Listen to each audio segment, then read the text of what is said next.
ಆತ್ಮೀಯ ವೀಕ್ಷಕರೇ, ಇಂದಿನ ಸಂಚಿಕೆ ಚಿತ್ರದುರ್ಗದ ಪಾಳೆಗಾರರ ಇತಿಹಾಸ ಪುಟಗಳಲ್ಲಿ ಮರೆಯಾದ ದೊಡ್ಡ ಮದಕರಿ ನಾಯಕನ ಬಗ್ಗೆ ಇಂದಿನ ಸಂಚಿಕೆಯಲ್ಲಿ ನಾವು ಪ್ರಾರಂಭ ಮಾಡ್ತಿದ್ದೀವಿ.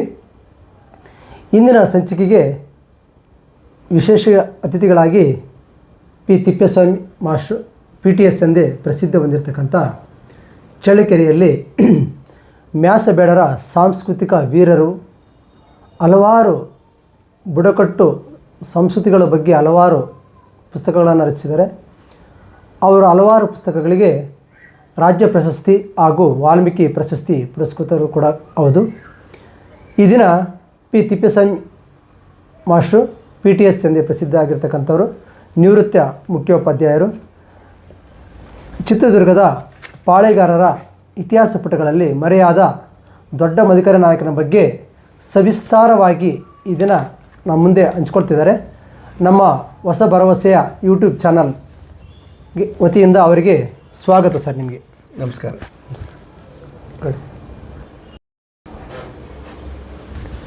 ಪ್ರೀತಿಯ ವೀಕ್ಷಕರೇ, ತಾವೆಲ್ಲ ಹಿಂದೆ ಮ್ಯಾಸಬೇಡರ ಸಾಂಸ್ಕೃತಿಕ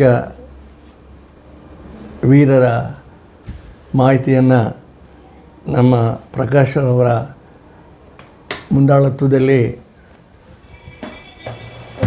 ಅವನ್ನೆಲ್ಲ ದೃಶ್ಯೀಕರಿಸಿ ತಮ್ಮ ಅವಗಾಹನೆಗೆ ಸಲ್ಲಿಸಲಾಗಿದೆ. ಹಾಗೆಯೇ ಇವತ್ತಿನ ದಿನ ಚಿತ್ರದುರ್ಗದ ಇತಿಹಾಸದಲ್ಲಿ ಕೊನೆಯ ರಾಜರೆನಿಸ್ಕೊಂಡಂಥ ರಾಜವೀರ ಮದಕರಿ ನಾಯಕರ ಸಹೋದರರು, ಅವರ ಅಣ್ಣದು ಆದಂತಹ ದೊಡ್ಡ ಮದಕರಿ ನಾಯಕರ ಚರಿತ್ರೆಯ ಬಗ್ಗೆ ಬಹಳ ಅಸ್ಪಷ್ಟವಾಗಿ ಯಾವ ಇತಿಹಾಸಕಾರರು ಕೂಡ ಆತನ ಬಗ್ಗೆ ಆಸಕ್ತಿ ವಹಿಸಿ ದಾಖಲೆ ಮಾಡದೇ ಇರ್ತಕ್ಕಂಥದ್ದು ನಾವು ನೋಡ್ತಾ ಇರ್ತೀವಿ. ಆದರೆ ಇವತ್ತಿನ ಆ ದೊಡ್ಡ ಮದಕರಿ ನಾಯಕರ ಕಾಶವಂಶಸ್ಥರು ಚಳ್ಳಕೆರೆಯ ಕಾಟಪ್ಪನಟ್ಟಿಯಲ್ಲಿ ಇಲ್ಲಿವರೆಗೂ ಇದ್ಕೊಂಡು ಅವರಲ್ಲಿ ಇದ್ದಂತಹ ಲಭ್ಯವಾದಂಥ ದಾಖಲೆಗಳ ಪ್ರಕಾರ ದೊಡ್ಡ ಮದಕರಿ ನಾಯಕರ ಒಂದು ಅದ್ಭುತವಾದಂತಹ ಅವರ ಇತಿಹಾಸ ನಮಗೆ ಸಿಗುತ್ತೆ. ಇದು ಬಹಳ ಜನ ನಮ್ಮ ಚಿತ್ರದುರ್ಗದ ಇತಿಹಾಸದ ಬಗ್ಗೆ ಆಸಕ್ತಿ ಹೊಂದಿರತಕ್ಕಂಥ ಅಭಿಮಾನಿಗಳಿಗೆ ಗೊತ್ತಿಲ್ಲ. ತಾರಸು ಅವರವರ ದುರ್ಗಾಸ್ತಮಾನದ ಸಂದರ್ಭದಲ್ಲಿ ಅವರು ರಾಜವೀರ ಮದಕರಿ ನಾಯಕರೊಬ್ಬರನ್ನೇ ಅವರು ಪ್ರತಿಬಿಂಬಿಸಿ ಆತನನ್ನು ಮಾಡಲ್ಲ. ತಾರಸು ಅವರು ಪ್ರಸಿದ್ಧ ಕಾದಂಬರಿಕಾರರು. ಅಂತಹ ಮಹನೀಯ ಸಾಹಿತಿಗಳು ದುರ್ಗದ ಇತಿಹಾಸದ ಒಂದು ಜಗತ್ತಿಗೆ, ಈ ದೇಶಕ್ಕೆ ಪ್ರಚಲಿತವಾದಂತಹ ಒಂದು ಪ್ರಸಿದ್ಧಿ ಬರಲಿಕ್ಕೆ ಅವರು ಕಾರಣಕರ್ತರು. ಹಾಗಾಗಿ ನಮ್ಮ ದುರ್ಗದ ಇತಿಹಾಸದ ಬಗ್ಗೆ ಸನ್ಮಾನ್ಯ ಶ್ರೀ BL ವೇಣು ಅವರು ಕೂಡ ಅನೇಕ ಕಾದಂಬರಿಗಳನ್ನು ಬರೆದಿದ್ದಾರೆ. ಅದು ಏನೋ ಈ ದೊಡ್ಡ ಮದಕರಿ ನಾಯಕನ ವೃತ್ತಾಂತ ಆ ಸಂದರ್ಭದಲ್ಲಿ ಇವರಿಗೆ ಲಭ್ಯವಾಗಲಿಲ್ವೇನೋ ಅಂತಕ್ಕಂಥ ಒಂದು ಸಮಸ್ಯೆ, ಒಂದು ಸಂದೇಶ ನಮ್ಮಲ್ಲಿ ಮೂಡಿ ಬರುತ್ತೆ. ಹಾಗಾಗಿ ಆತನ ಚರಿತ್ರೆಯ ಬಗ್ಗೆ, ಆತನ ಸಾಧನೆಗಳ ಬಗ್ಗೆ, ರಾಜವೀರ ಮದಕರಿ ನಾಯಕ ತೀರ್ಕೊಂಡ ಮೇಲೆ ಅಲ್ಲಿಗೆ ಚಿತ್ರದುರ್ಗದ ಇತಿಹಾಸ ಮುಗಿಯಲ್ಲ. ಆ ಇತಿಹಾಸವನ್ನು ದೊಡ್ಡ ಮದಕರಿ ನಾಯಕರು ಮುಂದುವರಿಸ್ಕೊಂಡ್ಬರ್ತಾರೆ. ಅಂತಹ ಘಟನೆಗಳನ್ನು ತಮ್ಮ ಮುಂದೆ ಇಡ್ತಕ್ಕಂಥ ಪ್ರಯತ್ನ ಇದಾಗಿದೆ. ಆದ್ದರಿಂದ ನಾವು ಯಾರನ್ನೂ ಇಲ್ಲಿ ಉದಾಸೀನವಾಗಿ ಅವರ ಬಗ್ಗೆ ನಾವು ಯಾಕೆ ಬರೀಲಿಲ್ಲ ಅಂತ ನಾನು ಇತಿಹಾಸಕಾರರಲ್ಲಿ ನಾನು ಪ್ರಶ್ನೆ ಮಾಡೋದಕ್ಕಿಂತ ಮುಂಚೆ ಆ ದಾಖಲೆಗಳು ಆ ಸಂದರ್ಭದಲ್ಲಿ ಅವ್ರಿಗೆ ಲಭ್ಯವಾಗಲಿಲ್ಲವೇನೋ ಅಂತಕ್ಕಂಥ ಒಂದು ಸಂದೇಶ ನಮ್ಮಲ್ಲಿ ಬರೋದರಿಂದ ಈಗಲಾದರೂ ಕೂಡ ಆತನ ಬಗ್ಗೆ ಒಂದು ಇತಿಹಾಸದ ಪುಟಗಳನ್ನು ತಮ್ಮ ಮುಂದೆ ಹಂಚಿಕೊಳ್ಳಬೇಕು ಅಂತಕ್ಕಂಥ ಅಭಿಪ್ರಾಯದಿಂದ ಈ ಸರಣಿಯನ್ನು ಪ್ರಾರಂಭ ಮಾಡ್ತಾಯಿದ್ದ. ಚಿತ್ರದುರ್ಗದ ಇತಿಹಾಸ ಪುಟಗಳಲ್ಲಿ ಮರೆಯಾದ ದೊಡ್ಡ ಮದಕರಿ ನಾಯಕ ಅಂತಕ್ಕಂಥ ಶೀರ್ಷಿಕೆ ಇಟ್ಟಿದ್ವಿ. ಈ ಶೀರ್ಷಿಕೆಯಲ್ಲೇ ಎಲ್ಲ ಚಿತ್ರದುರ್ಗದ ಪಾಳೆಗಾರರ ಬಗ್ಗೆ, ಅವರು ಮಾಡಿರ್ತಕ್ಕಂಥ ಯುದ್ಧಗಳ ಬಗ್ಗೆ, ಅವರು ಮಾಡಿರ್ತಕ್ಕಂಥ ಜನೋಪರ ಕೆಲಸಗಳ ಬಗ್ಗೆ ನಾವು ಹೇಳ್ಕೊಂಡು ಹೋಗ್ಬೇಕಾಗತ್ತೆ. ನಿಮಗೆಲ್ಲ ಗೊತ್ತಿರೋ ಹಾಗೆ ದಕ್ಷಿಣ ಭಾರತದಲ್ಲಿ 13ನೇ ಶತಮಾನದಲ್ಲಿ ಮುಮ್ಮಡಿ ಸಿಂಗ ಅಂತಕ್ಕಂಥವನು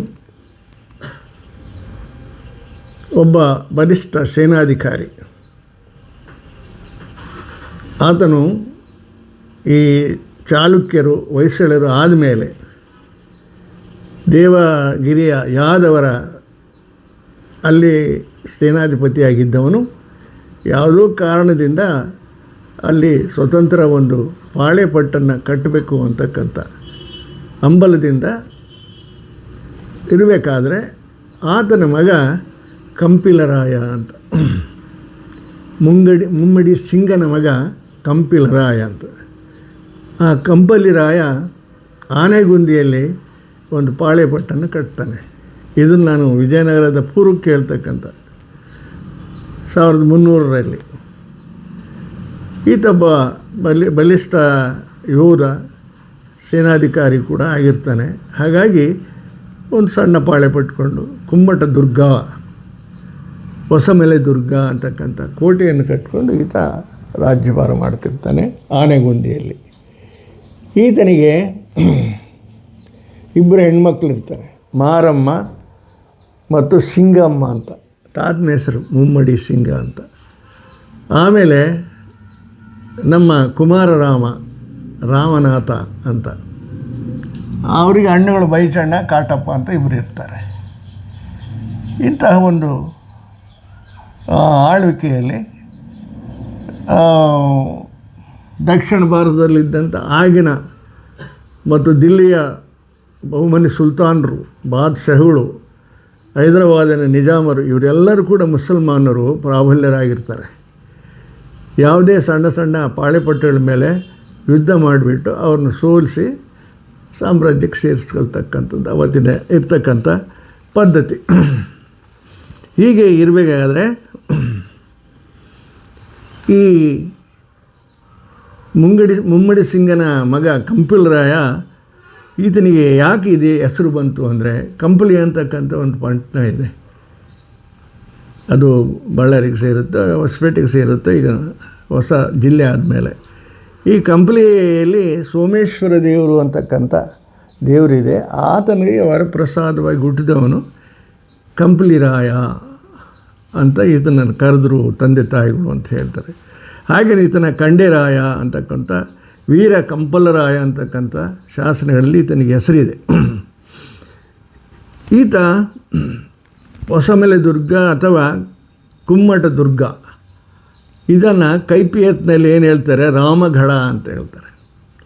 ನಮ್ಮ ಇತಿಹಾಸಕ್ಕೆ ಏನಾದರೂ ಆಧಾರ ಇಡಬೇಕಂದ್ರೆ ಕೈಪಿಯತ್ತು, ಬಖೈರು, ಶಾಸನಗಳು, ನಾಣ್ಯಗಳು, ಇವುಗಳಿಂದ ಆ ಸ್ಥಳೀಯ ಇತಿಹಾಸ ನಮಗೆ ಗೊತ್ತಾಗುತ್ತೆ. ಕೈಪಿಯತ್ತು ಅಂದರೆ ಕೈಯಲ್ಲಿ ಬರೆದಿರ್ತಕ್ಕಂಥದ್ದು, ದಾಖಲೆ ಅದು. ಹೇಗೆ ನಮ್ಮ ಮದಕರಿ ನಾಯಕರ ಆಸ್ಥಾನದಲ್ಲಿ ಮರಾಠರೊಬ್ಬ ರಾಯಭಾರಿ ಇರ್ತಾಯಿದ್ದ. ಮರಾಠರ ಆಸ್ಥಾನದಲ್ಲಿ ನಮ್ಮ ಒಬ್ಬ ರಾಯಭಾರಿ ಇರ್ತಿದ್ದ.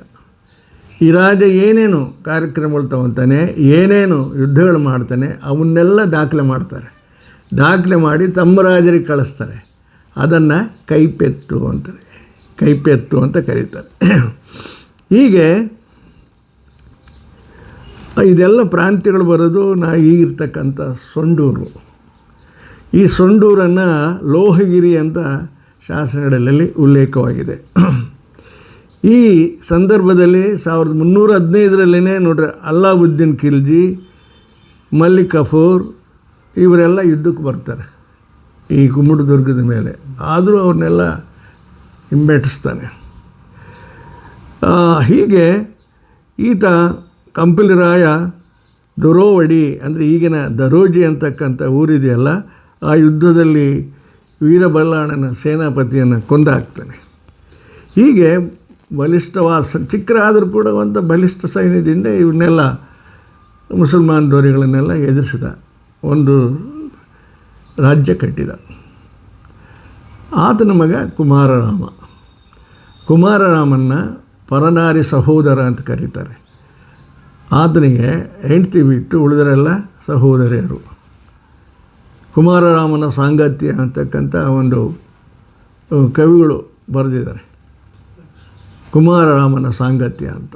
ಆತನನ್ನು ದೇವರು ಎಂದು ಭಾವಿಸ್ತಾ ಇದ್ದಾರೆ. ಇಷ್ಟೆಲ್ಲ ತ್ಯಾಗ ಮಾಡಿದಂಥವನು ಸಂದರ್ಭದಲ್ಲಿ ಒಬ್ಬ ಸುಂದರವಾದಂಥ ಹೆಂಡತಿಯನ್ನು ಕಂಪಿಲರಾಯ ಮದುವೆ ಆಗ್ತಾನೆ. ಆಕೆ ಭಾಳ ಯೌವನ. ಇನ್ನು ಕಂಪಿಲರಾಯನ ಹೆಂಡತಿ ಹರಿಯಾಲಾದೇವಿ ಅಂತ. ಆ ಸಂದರ್ಭದಲ್ಲಿ ಈ ರತ್ನಾಜಿ ಅಂತಕ್ಕಂಥ ಹೆಂಡತಿ ಕುಮಾರರಾಮನ್ನ ಮೋಹಿಸ್ತಾಳೆ. ಇಲ್ಲಿ ತಂದೆ ಆಕೆನ ಮದುವೆ ಆಗಿರ್ತಾನೆ, ಈತ ನನ್ನ ತಾಯಿ ಸಮಾನ, ನಿನ್ನ ರೀತಿ ನನ್ನ ಭಾವಿಸಬೇಡ ಅಂತ ಭಾಳ ಪ್ರಯತ್ನಪಟ್ಟು ಕೊನೆಗೆ ಆತನ ಮೇಲೆ ನನ್ನ ಇದು ಮಾಡೋಕ್ಕೆ ಬಂದಿದ್ದ, ಬಲಾತ್ಕಾರ ಮಾಡೋಕ್ಕೆ ಬಂದಿದ್ದ ಅಂತ ತಂದೆ ಕಂಪ್ಲೇಂಟ್ ಮಾಡಿದಾಗ ಆತ ತಲೆ ತೆಗಿಸ್ಲಿಕ್ಕೆ ಕಳಿಸ್ತಾನೆ. ಯಾರ್ದು? ಕುಮಾರರಾಮನು. ಆಗ ಇನ್ನೊಬ್ಬನು ಅದೇ ರೀತಿ ಕುಮಾರರಾಮ ಇದ್ದಂಗೆ ಇರ್ತಾನೆ. ಅವರಣ್ಣ ಹೋಗ್ಬಿಟ್ಟು ಈತನ್ನು ಬಚ್ಚಿಕ್ಬಿಟ್ಟು ಅವನ ತಲೆನ ತಂದು ರಾಜನಿಗೆ ಕೊಡ್ತಾನೆ. ಆಮೇಲೆ ರಾಜನಿಗೆ ಗೊತ್ತಾಗುತ್ತೆ ಕಂಪಿಲರಾಯನಿಗೆ ನನ್ನ ಮಗ ನಿರಪರಾಧಿ ಅಂತ. ಅವನು ಭಾಳ ಹೋರಾಟಗಾರ ಕುಮಾರರಾಮ. ರಾಮನಾಥ ಚರಿತ್ರೆ ಅಂತ ಆತನ ಇವೆಲ್ಲ ನಡತೆಗೋಸ್ಕರ ಅವನನ್ನು ನಮ್ಮರೆಲ್ಲ ದೇವರಂತ ಸ್ವೀಕರಿಸಿ ಇವತ್ತು ಕೂಡ ಕುಮಾರರಾಮ ಅವನೊಬ್ಬ ಸಾಂಸ್ಕೃತಿಕ ವೀರ ಅಂತ ನಮ್ಮರು ಕೂಡ ಇದು ಮಾಡ್ತಾರೆ. ಹೀಗೆ ಯಾಕೆಂದರೆ ಪ್ರಾರಂಭದಲ್ಲಿ ಈ ನಾಯಕ ಜನಾಂಗ ಹೇಗೆ ಕಟ್ಕೊಂಬಂದರು ಪಾಳೆ ಪಟ್ಟುಗಳು ಅಂತ ಹೇಳ್ತೇನೆ. ವಿಜಯನಗರಕ್ಕಿಂತ ಪೂರ್ವ ಇದು. ಆಮೇಲೆ ಈ ಮಾರಮ್ಮ ಅಂತ ಮಗಳಿರ್ತಾಳಲ್ಲ, ಆ ಮಗಳನ್ನು ಭಾವಸಂಗಮನಿಗೆ ಕೊಡ್ತಾನೆ. ಭಾವಸಂಗಮ ಯಾರು? ಹಕ್ಕಬುಕ್ಕರ ತಂದೆ. ಹಕ್ಕಬುಕ್ಕರು ಯಾರು? ವಿಜಯನಗರ ಸಾಮ್ರಾಜ್ಯ ಸ್ಥಾಪಕರು. ವಿದ್ಯಾರಣ್ಯರ ಮಾರ್ಗದರ್ಶನದಲ್ಲಿ ವಿಜಯನಗರ ಸಾಮ್ರಾಜ್ಯ ಸ್ಥಾಪಕರು ಹಕ್ಕಬುಕ್ಕರು. ಇನ್ನೊಬ್ಬ ಇರ್ತಾಳಲ್ಲ ಸಿಂಗಮ್ಮ ಅಂತ, ಸಿಂಗಮ್ಮನ ಚಿತ್ರದುರ್ಗಕ್ಕೆ ಕೊಟ್ಟಿರ್ತಾರಂತೆ. ಆಕೆಯ ಮಗನೇ ಚಿತ್ರನಾಯಕ ಅಂತ ಹೇಳ್ತಾರೆ. ಚಿತ್ರದುರ್ಗದ ಮೂಲ ಪುರುಷ ಚಿತ್ರನಾಯಕ ಅಂತ ನಾವು ಹೇಳ್ತೀವಿ. ಹಾಗಾಗಿ ಇವೆಲ್ಲ ನಾವು ನೋಡಿದಾಗ ಮಾರಮ್ಮ ಅಂತಕ್ಕಂಥ ಹೆಸರು ನಾವೇ ಇಟ್ಕೊಳೋದು. ಈಗೆಲ್ಲ ಕೆಲವರು ಹಕ್ಕಬುಕ್ಕರನ್ನೆಲ್ಲ ನಾವೇ ಅವರ ನಾಯಕರಲ್ಲ, ಬೇಡ್ರಲ್ಲ, ಅವರು ನಮ್ಮ ಜನಾಂಗ ಅಂತ ನಮ್ಮ ಕುರುಬ ಸಮಾಜದಲ್ಲಿ ಅಂದ್ಕೊತಾರೆ. ಆದರೆ ಇಷ್ಟೆಲ್ಲ ನಾವು ದಾಖಲೆ ಇಟ್ಕೊಂಡು ನಮ್ಮೆಲ್ಲ ಇತಿಹಾಸಕಾರರು ಇದನ್ನು ಒತ್ತಿ ಹೇಳ್ತಾರೆ ನಮಗೆ. ಹಕ್ಕಬುಕ್ಕರು ಬೇರೆ ಅಲ್ಲ, ಭಾವಸಂಗಮನಿಗೆ ಕಂಪಿಲರಾಯನ ಮಗಳು ಮಾರಮ್ಮನ ಕೊಟ್ಟಿದ್ದರು. ಇವೆಲ್ಲ ಈ ನಂಜುಂಡ ಕವಿ ಪುರಾಣದಲ್ಲಿ ರಾಮನಾಥ ಪುರಾಣ ಅಂತ ಏನು ಬರುತ್ತೋ ಅದರೆಲ್ಲ ಬೇಡ್ರು ಅಂತಕ್ಕಂಥ ಆತ ಹೇಳಿದ್ದಾನೆ ಕವಿ. ರಾಮನಾಥ ಪ್ರಸಂಗ ಕುಮಾರರಾಮನು ಚರಿತ್ರೆ ಬರೆದಿದ್ದಾರಪ್ಪ ಹಿಂದೆ ಕವಿಗಳು. ಹಾಗಾಗಿ ಅದರಲ್ಲೆಲ್ಲ ಅವ್ರು ಹೇಳಿದ್ದಾರೆ ಇಂತಿಂಥರೇ ತಂದೆ, ಇಂತಿಂಥರೇ ಇವ್ರಿಗೆ ಬೇಡ್ರು ಅಂತ. ಇವರು ಪೂವಲ ವಂಶದವರು. ನಮ್ಮ ನಾಯಕ ಜನಾಂಗದಲ್ಲಿ ಪೂವಲ ವಂಶರು ಅನ್ನೋದು ಒಂದು ಬೆಡಗಿದೆ, ಪೂಲರು ಅಂತ. ಪೂಲರು, ಪಟ್ಪಲ್ಲರು ಅಂತ ಇವರು ಮಂದವಂಶಕ್ಕೆ ಸೇರ್ತಾರೆ. ಹೀಗೆ ಈ ಭದ್ರ ಬುನಾದಿಗೆ ನಮ್ಮ ನಾಯಕ ಪಾಳೆಗಾರರು ಪಟ್ಟ ಕಟ್ಕೊಂಡು ಬಂದರು, ಹೋರಾಡಿದರು. ಆನಂತರ 14ನೇ ಶತಮಾನದಲ್ಲಿ ವಿಜಯನಗರ ಸ್ಥಾಪನೆ ಆಗುತ್ತೆ. ವಿಜಯನಗರ ಸ್ಥಾಪನೆ ಆಗಿ ಶ್ರೀಕೃಷ್ಣದೇವರಾಯ ಒಂದು ಆಡಳಿತದಲ್ಲಿ ವೈಭವಿತವಾಗಿ ದೇಶಾಂತ್ಯ ಕೂಡ ಅದು ಸಾಮ್ರಾಜ್ಯ ಹರಿಕೊಂಡು ಜನರು ಸುಭಿಕ್ಷವಾಗಿ ಆಗ ಬಾಳಿದರು, ಬದುಕಿದರು. ಕೃಷ್ಣದೇವರಾಯರು ಅನೇಕ ಪರೋಪಕಾರ ಮಾಡಿದರು. ಸುವರ್ಣಯುಗ ಅದು ಹಂಪಿದು ಅಂತ ನಾವೆಲ್ಲ ಚರಿತ್ರೆಯಲ್ಲಿ ಹೋಗ್ತೇವೆ. ಇಷ್ಟೆಲ್ಲ ಆದಮೇಲೆ ಕೊನೆಗೆ 1565ರಲ್ಲಿ ಶ್ರೀಕೃಷ್ಣದೇವರಾಯ ತೀರ್ಕೊಳ್ತಾನೆ. ಇವಕ್ಕೆಲ್ಲ ಮುಂಚೆನೇ ತೀರ್ಕೊಂತಾನೆ ಆತನಿಗೆ ಅಳಿಯ ರಾಮರಾಯ ಅಂತ ಇರ್ತಾನೆ. ಅಳಿಯ ರಾಮರಾಯ ಅವನನ್ನು ಕಾಮಗೇತಿ ರಾಮರಾಯ ಕೂಡ ಅಂತ ಕರೀತಾರೆ. ಅಳಿಯ ರಾಮರಾಯನಿಗೆ ತನ್ನ ಮಗಳನ್ನು ಕೊಟ್ಟಿರ್ತಾರೆ. ಇಲ್ಲಿ ಮುಖ್ಯವಾಗಿ ವಿಜಯನಗರವನ್ನು ಆಳಿದಂತಹ ವಂಶಗಳಲ್ಲಿ ಸಂಗಮ, ಸಾಳ್ವ, ತುಳುವ ಮತ್ತು ಅರವೀಡು. ರಾಮರಾಯರ ವಂಶ ಅರವೀಡು ವಂಶ. ಅವನು ಬಂದ ಮೇಲೆ ಭಾಳ ಬಲಿಷ್ಠವಾಗಿ ಯುದ್ಧ ಮಾಡ್ತಾನೆ ರಾಮರಾಯ. ಕೊನೆಗೆ ಎಲ್ಲ ಮುಸಲ್ಮಾನ ರಾಜ್ಯಗಳು ಒಂದೇ ಆಗಿ ಇವನ ಮೇಲೆ ಯುದ್ಧಕ್ಕೆ ಬಂದಾಗ ರಕ್ಕಸ ತಂಗಡಿ ಹತ್ರ ಕ್ರಿಸ್ತಶಕ 1565ರಲ್ಲಿ ದೊಡ್ಡ ಯುದ್ಧ ಆಗುತ್ತೆ. ರಕ್ಕಸ ಮತ್ತು ತಂಗಡಿ ಇವೆರಡು ಹಳ್ಳಿಗಳ ಮಧ್ಯೆ ಯುದ್ಧ ಆಗುತ್ತೆ. ಆ ಯುದ್ಧದಲ್ಲಿ ರಾಮರಾಯರ ಶಿರಶ್ಛೇದನ ಮಾಡಿಬಿಡ್ತಾರೆ. ಅಲ್ಲಿಗೆ ವಿಜಯನಗರ ಸಾಮ್ರಾಜ್ಯ ಪತನವಾಗುತ್ತೆ. ವಿಜಯನಗರ ಸಾಮ್ರಾಜ್ಯ ಪತನವಾದ ಮೇಲೆ ವಿಜಯನಗರ ಸಾಮ್ರಾಜ್ಯದಲ್ಲಿ ಅನೇಕ ಅಮರ ನಾಯಕರಿದ್ದರು, ಪಾಳೆಗಾರರು. ಒಂದೊಂದು ಪ್ರಾಂತ್ಯಕ್ಕೆ ಅವ್ರು ನೇಮಕವಾಗಿದ್ದರು. ತಮಿಳುನಾಡಿನವರು ಕೂಡ ಅಲ್ಲೇ ಸಾಮಂತರಾಜರಿದ್ದರು. ವೀರಪಾಂಡ್ಯ ಕಟ್ಟಬೊಮ್ಮನ್ನು, ನಾಗನಾಯಕ, ಹೀಗೆ ಇವ್ರ ಕಾಲದಲ್ಲಿ ಮತ್ತು ತಿಮ್ಮಣ್ಣ ನಾಯಕ ಅನ್ನೋರು ಕೂಡ ಹೊಳಲ್ಕೆರೆ ಸಾಮಂತರಾಜರಾಗಿದ್ದರು. ಯಾವಾಗ ಈ ದೊಡ್ಡ ಸಾಮ್ರಾಜ್ಯ ನಾಶವಾಗುತ್ತೋ ಇವರೆಲ್ಲ ಪಾಳೆಪಟ್ಟುಗಳು ಸ್ವತಂತ್ರರಾದರು. ಇವರು ಅಮರ ನಾಯಕರು. ಇವರಿಗೆ ಇಷ್ಟಿಷ್ಟು ಎಕರೆ ಅಮರ ಮಾಗಾಣಿ ಅಂತಿತ್ತು. ಮಾಗಾಣಿ ಅಂತಂದರೆ ಬೆಳೆ ಬೆಳೀತಕ್ಕಂಥ, ನೀರಾವರಿಯಲ್ಲಿ ಬೆಳಿತೀವಲ್ಲ ಮಾಗಾಣಿ ಅಂತ, ಆ ನೀರಾವರಿಯಲ್ಲಿ ಭತ್ತ ಗಿತ್ತ ಎಲ್ಲ ಬರೀ ಆ ಫಸಲನ್ನು ಬೆಳೀತಕ್ಕಂಥ ಪ್ರದೇಶಕ್ಕೆ ಆ ಕೃಷಿಗೆ ಮಾಗಾಣಿ ಅಂತ ಕರೀತಾನೆ ಹಿಂದೆ. ಆ ಮಾಗಾಣಿ ಕೊಟ್ಬಿಟ್ಟು ಅವ್ರನ್ನ ಅಮರ ನಾಯಕರು ಅಂತ ಮಾಡಿದರು. ಯಾವಾಗ ಈ ವಿಜಯನಗರ ಸಾಮ್ರಾಜ್ಯ ಪತನವಾಯಿತೋ ಆಗ ಎಲ್ಲರೂ ಕೂಡ ಸ್ವತಂತ್ರರಾದರು. ಎಲ್ಲ ಪಾಳೆಪಟ್ಟುಗಳು ಅವರೆಲ್ಲ ನೋಡಿಕೊಂಡು ಅವರು ಸ್ವತಂತ್ರರಾಗಿ ಕೋಟೆಗಳನ್ನು ಕಟ್ಟಿಕೊಂಡು ಅವ್ರ ಸಾಮ್ರಾಜ್ಯವನ್ನು ಹಾಗೆ ಕಟ್ಟಿಕೊಂಡವರಲ್ಲಿ ಚಿತ್ರದುರ್ಗದ ಕಾಮಗೇತಿ ವಂಶದ ಪಾಳೆಗಾರರು ಕೂಡ ಇದ್ದಾರೆ. ಹೇಗೆ ಇವರು ಬಂದರು, ಕಾಮಗೇತಿಯವರು ಹೇಗೆ ಬಂದರು ಚಿತ್ರದುರ್ಗಕ್ಕೆ ಅಂದರೆ, ಅದಕ್ಕಿಂತ ಪೂರ್ವವಾಗಿ ಚಿತ್ರದುರ್ಗವನ್ನು ಬೊಮ್ಮತ್ತುಕಲ್ಲು, ಸೋಳ್ನಾಡು, ಚಂದ್ರವಳ್ಳಿ, ಪೆರಮಾಳಪುರ, ಚಿತ್ರಕಲ್ಲು, ಬ್ರಹ್ಮಗಿರಿ, ಬೆಮ್ಮತ್ತನೂರು, ಚಿಂತಕಲ್ಲು ದುರ್ಗ, ಚಿತ್ರಕಲ್ಲು, ಚಿನ್ಮಲಾದ್ರಿ, ಫರೀಕಾಬಾದ್ ಅಂತ ಟಿಪ್ಪು ಸುಲ್ತಾನ್ ಹಿಡಿತಕ್ಕಂಥ ಹೆಸರು. ಇಷ್ಟು ಹೆಸರುಗಳಿತ್ತು. 14ನೇ ಶತಮಾನದಲ್ಲಿ 3 ಜನ ಅಣ್ಣತಮ್ಮಗಳು, ಸಬ್ಗಡಿ ಓಮನಾಯಕ, ಜಡವಿ ನಾಯಕ, ಬುಳ್ಳನಾಯಕ ಅಂತಕ್ಕಂಥ ಕಾಮಗೇತಿ ವಂಶದವರು ಹೋಬಳಿ ದೇವರು, ಪೆಟ್ಟಿಗೆ ದೇವರು ತಗೊಂಡು ಜಡೇಕಲ್ ದುರ್ಗದಿಂದ ಬರ್ತಾರೆ ಈ ಕಡೆ. ಈ ಜಡೇಕಲ್ ದುರ್ಗ ಎಲ್ಲಿ ತಿರುಪತಿ ಹತ್ತಿರ ಬರುತ್ತೆ ಅಂತ ಹೇಳ್ತಾರೆ. ಹೀಗೆ ಬಂದವರು ಮತ್ತಿಯಲ್ಲಿ ನೆಲೆಸ್ತಾರೆ. ಮತ್ತಿಗೆ ಜಗಳೂರು ತಾಲೂಕಿನಲ್ಲಿ, ದಾವಣಗೆರೆ ಜಿಲ್ಲೆಯಲ್ಲಿ ಮತ್ತಿ, ನೀರ್ತಡಿ ಆ ಭಾಗದಲ್ಲಿ ನಿಲ್ಲಿಸ್ತಾರೆ.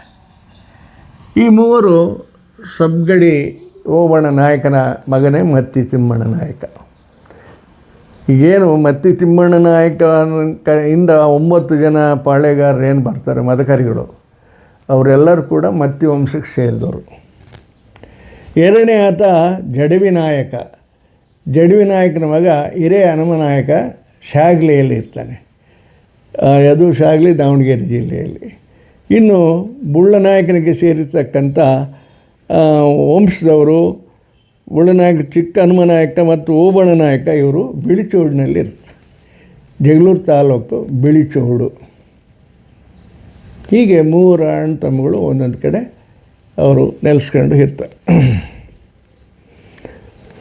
ಕ್ರಿಸ್ತಕ 1568ರಿಂದ 1779ರವರೆಗೆ 13 ಮಂದಿ ಪಾಳೆಗಾರರು ಚಿತ್ರದುರ್ಗವನ್ನು 211 ವರ್ಷಗಳ ಕಾಲ ವೈಭವವಾಗಿ ಆಳಿದರು. ಎಂಥ ಇತಿಹಾಸ ಚಿತ್ರದುರ್ಗ. ಆಮೇಲೆ ಮತ್ತಿ ತಿಮ್ಮಣ್ಣ ನಾಯಕನ ಬಿಟ್ಟು ಒಂದನೇ ಓಬಣ್ಣ ನಾಯಕನಿಂದ ಅವರೆಲ್ಲರೂ ಕೂಡ ಮದಕರಿ ನಾಯಕ ಅಂತಕ್ಕಂಥ ಅಂಕಿತವನ್ನು ಅವರ ಹೆಸರು ಮುಂದೆ ಒಂದನೇ ಮದಕರಿ ನಾಯಕ, ಎರಡ್ಮಡಿ ಮದಕರಿ ನಾಯಕ, ಮುಮ್ಮಡಿ ಮದಕರಿ ನಾಯಕ ಅಂತ ಸರ್ನೇಮ್ ಇಟ್ಕೊಂತಾರೆ. ಇನ್ನು ಮದಕರಿಯ ಬಗ್ಗೆ ಜಾನಪದ ಎಲ್ಲ ಹೇಳ್ತಾರೆ ನಮಗೆ. ಮದಸಿದಾನೆಯನ್ನು ಮದವನ್ನು ಅಡಿಸಿದ್ದಕ್ಕೆ ಈತ ಮದಕರಿ ಅಂತಕ್ಕಂಥ ಒಂದು ರೂಪಕ್ಕೂ ಹೇಳ್ತಾರೆ. ಆದರೆ ಅಷ್ಟು ಬಲಿಷ್ಠರಾಗಿದ್ದರು ಇವರು, ಶಕ್ತಿ ಇದರಲ್ಲಿ ಕೂಡ ಅಂತ. ಆ ನಂತರ ಈ ಮತ್ತಿ ತಿಮ್ಮಣ್ಣ ನಾಯಕ ಮೊದಲನೇ ದೊರೆ. ಯಾವುದು ವಿಜಯನಗರ ಪತನವಾದ ಮೇಲೆ ಈತನಿಗೆ ಹೊಳಲ್ಕೆರೆಯನ್ನು ಹಾಕ್ಕೊಟ್ಟಿರ್ತು ಜವಾಬ್ದಾರಿ, ಹೊಳಲ್ಕೆರೆ ನೋಡ್ಕೊಳ್ಳೋಕ್ಕೆ. ಹೊಳಲ್ಕೆರೆ ಪ್ರಾಂತ್ಯ ನೋಡ್ಕೊಳ್ಳೋ ಜೊತೆಗೆ ಈತ ಚಿತ್ರದುರ್ಗನೂ ಕೂಡ ಈತ ನೋಡ್ಕೊತಾನೆ.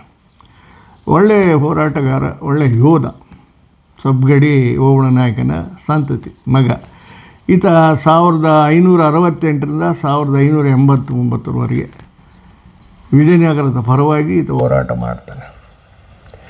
ಒಂದು ಸಾರಿ ಬಿಜಾಪುರದ ಸುಲ್ತಾನನನ್ನು ಸೋಲಿಸಲಿಕ್ಕೆ ಸಾಳ್ವ ನರಸಿಂಗರಾಯನನ್ನು ಕಳಿಸ್ತಾನೆ. ಯಾರು? ವಿಜಯನಗರದ ಅರಸ. ಆತನ ಕೈಲಿ ವಿಜಯಪುರದನ್ನು ಸೋಲ್ಸೋಕ್ಕಾಗಲ್ಲ.